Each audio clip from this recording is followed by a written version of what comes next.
Existe um ditado popular famoso que diz que o mundo dá voltas. E ele significa que, bom, as coisas mudam e as pessoas que hoje estão se dando bem, talvez amanhã se deem mal. Fisicamente falando, esse ditado não faz tanto sentido. As coisas que dão voltas na física voltam ao seu estado inicial. Ou seja, existe uma repetição das posições, velocidades e propriedades do movimento no geral. Esses movimentos que se repetem são chamados de movimentos oscilatórios.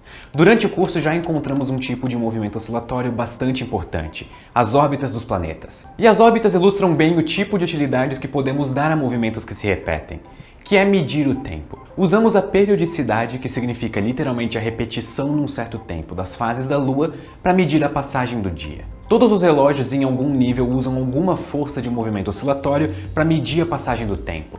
Antigamente usávamos um pêndulo, que é um peso apoiado em uma corda ou uma barra comprida, que oscila por conta da gravidade. Já os relógios modernos muitas vezes usam as vibrações em cristais como um processo físico que se repete. Os exemplos mais tradicionais de movimentos ondulatórios são pêndulos simples, e eles envolvem colocar uma bolinha presa por uma corda de massa desprezível. Então deslocamos a bolinha para o lado e deixamos ela cair. A corda impede que a bolinha caia diretamente para o chão, então ela acumula velocidade enquanto cai, mas quando chega no limite, começa a subir para o outro lado. E dessa forma a bolinha fica indo de um lado para o outro, e em um mundo ideal, sem atrito ou forças dissipativas, ele ficaria assim para sempre. Como todo movimento, existem certas quantidades físicas que nós podemos usar para descrevê-lo.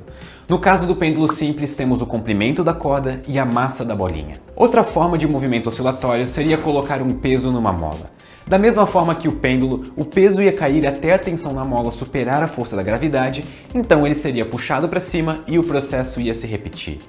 E aqui as quantidades físicas que caracterizam esse sistema seriam a constante elástica da mola e a massa do peso. Como vimos nos capítulos de dinâmica, toda forma de movimento pode ser descrita através de força, aceleração, velocidade e posições. Mas no caso de movimentos oscilatórios, nós temos uma repetição da situação, ou seja, o movimento é periódico. A cada período de tempo, o sistema volta à sua configuração inicial de força e aceleração. Ou seja, a cada tantos segundos, o pêndulo volta ao ponto mais alto de elevação. E com isso, a mola volta a estar contraída ao máximo e tudo se repete. Por conta disso, existem outras quantidades mais convenientes para estudarmos o movimento oscilatório. A primeira delas eu acabei de citar. O período, ou seja, quanto tempo demora para que as coisas se repitam. No exemplo do pêndulo simples, podemos desenhar a distância da bolinha até a posição de repouso. Quando a corda apontar perfeitamente para baixo, teremos um gráfico que chamamos de senoidal. O que vemos são quase como morros. Nós temos cristas, que são os pontos mais altos do gráfico, e vales, que são os pontos mais baixos. O tempo que demoramos para percorrer a distância entre duas cristas ou dois vales é o que chamamos de período do movimento. Isso é, quanto tempo demoramos para repetir o movimento. A altura das cristas é a amplitude, que é o máximo que a bolinha se afasta da posição média dela. E outra quantidade importante é a frequência, que literalmente é o contrário do período. Se o período do movimento for de 2 segundos, a frequência é de meia oscilação por segundo, ou 0,5 Hz usando a unidade Hertz para frequência. Logo nós vamos falar sobre ondas diretamente e vamos ver gráficos bem parecidos com a mesma propriedade. Mas a diferença fundamental é que nesse caso temos apenas um objeto se movendo, que é o pêndulo, ou a massa na mola. Uma onda vai ser a propagação desse movimento oscilatório. Isso é, no caso do som, uma porção de ar vai vibrar ou oscilar e passar a energia da sua vibração para a próxima porção de ar, que vibra novamente e passa sua energia à frente. A diferença importante é que movimento oscilatório é um tipo de movimento que ocorre com um corpo. Já as ondas são uma propagação de energia que faz com que os corpos em seu caminho oscilem, mas a onda não é um movimento de nenhum objeto individualmente. O conceito de onda é amplamente utilizado em diversas áreas da física, como o estudo do som, no eletromagnetismo, ótica e até na mecânica quântica. Mas uma pergunta importante é: o que exatamente é uma onda? Talvez a primeira coisa que venha à sua mente são as ondas do mar. E elas são ondas, mas só antes de começarem a quebrar. Além disso, as coisas no mar têm 3 dimensões, e isso complica tudo. Nós vamos começar com conceitos mais simples. Outra maneira fácil de pensar em uma onda é imaginar uma corda em que uma ponta está presa a uma parede e você pega a outra ponta. Se você sacudir a corda para cima e para baixo, é possível observar um pulso se propagando até atingir a parede e em seguida o que acontece é que o pulso volta, ele é refletido. Nesse caso a vibração é para cima e para baixo e a onda anda, isso é, se propaga para frente e para trás. Isso é, um pedaço da corda sobe e, levantado o pedaço seguinte, um movimento se propaga pela corda toda. mas a corda como um todo não se move no final da história. Mas esse exemplo não é uma onda qualquer. Existem diferentes tipos de onda. Essa é uma onda transversal. Ondas transversais têm essa característica de que a direção de propagação é perpendicular à direção de vibração. Ou seja, o movimento na corda é composto pelos pedaços dela subindo e descendo, mas a onda como um todo se move para a direita. A onda é esse próprio movimento de subir e descer. Ela não faz parte da corda, mas é esse movimento repetido que atravessa a corda. Um ótimo exemplo de ondas transversais bastante usadas na física são as ondas eletromagnéticas. Da mesma maneira, nós temos ondas em que a vibração é na mesma direção que a propagação dela, e nós chamamos essas ondas de longitudinais. Um bom exemplo para visualizar as ondas longitudinais é pensar em uma mola e apertar alguns anéis dessa mola e observar que esse aperto que você fez irá se propagar por ela. Logo, a direção de vibração é a mesma da propagação. A onda, nesse caso, é esse movimento de para frente e para trás que acontece numa parte pequena da mola. Mas esse movimento é passado de um pedaço para o outro na mola e é essa transmissão do movimento que é a onda se propagando. Certo, esses são alguns exemplos de onda. Mas como nós podemos definir uma onda de uma maneira mais geral? Em um sentido bastante amplo, uma onda é qualquer sinal que se transmite de um ponto a outro de um meio com velocidade definida. Existe uma transmissão de informação entre dois pontos distantes sem que haja transporte direto de matéria de um desses pontos ao outro. Ou, se quisermos colocar isso de maneira ainda mais direta, a onda não é o que está sendo transportado, e sim o método com que o transporte acontece. Lembre-se disso porque é muito importante. Isso significa que naquele exemplo anterior na corda, o sinal é o impulso que você deu na corda, que se apresenta como essa distorção na forma da corda. E na mola, o sinal foi a apertada que você deu nela, que se apresenta como uma região que é comprimida mudando de posição na mola. Os exemplos de corda e mola são ondas unidimensionais, isso é, elas se propagam em apenas uma dimensão. Agora, e se nós tivéssemos mais de uma dimensão? Você consegue imaginar uma onda bidimensional? Não é difícil. Se uma gota d'água cair em um lago, o que acontece? Nós vamos ter uma perturbação que vai se propagando, certo?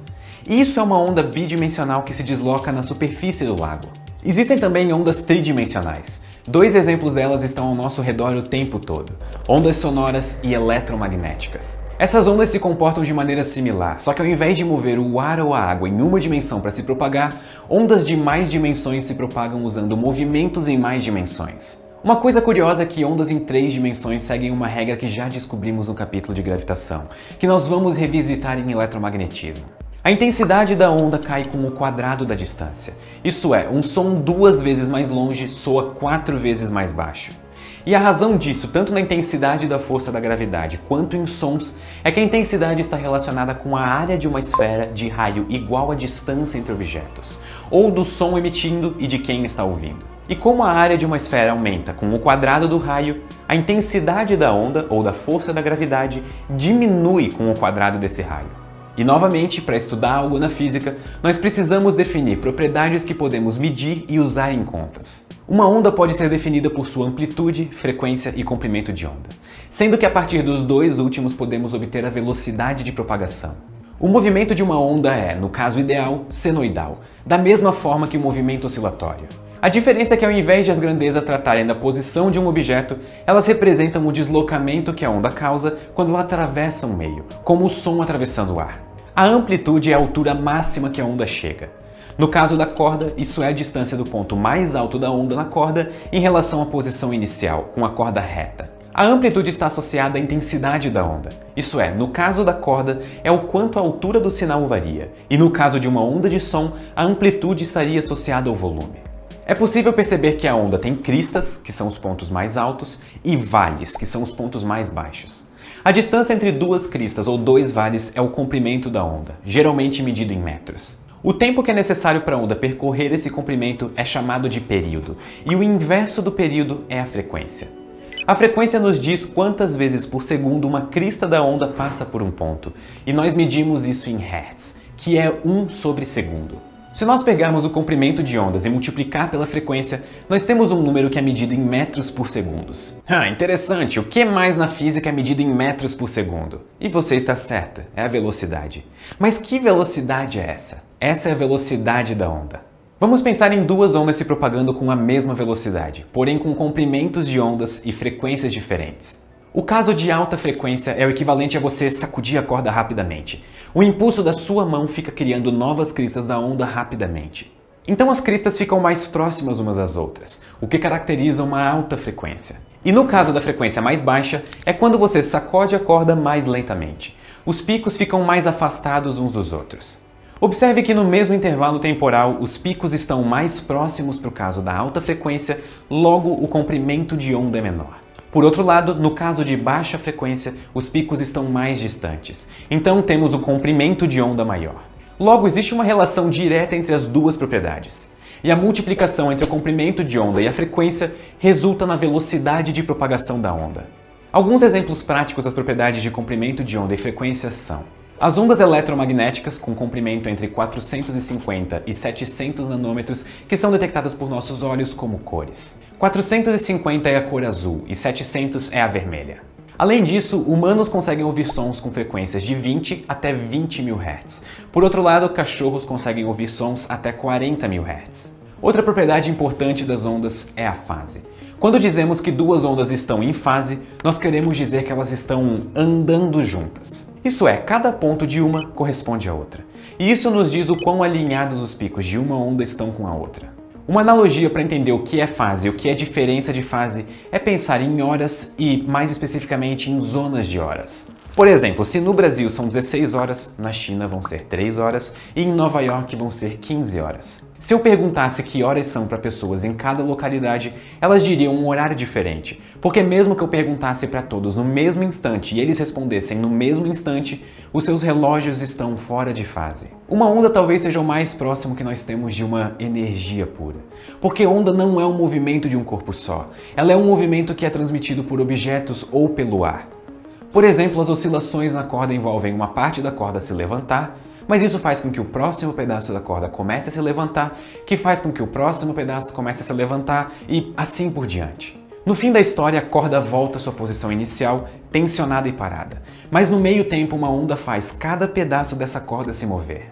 E na média é sempre isso que acontece. Isso fica bastante evidente se acompanharmos como uma única molécula no ar se comporta quando uma onda de som passa. Nós vamos ver que no final da história, essa molécula de ar vai ter vibrado por um tempo e parado de se mover, retornando à sua posição inicial. Ondas não deslocam objetos, elas apenas se propagam através deles, causando uma perturbação na passagem. E aqui talvez você pense, tá, mas as ondas do mar quebram e me empurram quando fazem isso. Mas essas ondas do mar não são ondas físicas. Quando vemos uma onda quebrar no mar, vemos o momento em que ela deixa de ser uma onda no sentido físico e se torna um fluxo de água. E isso conclui o primeiro vídeo do capítulo de ondas do nosso curso de Física Básica.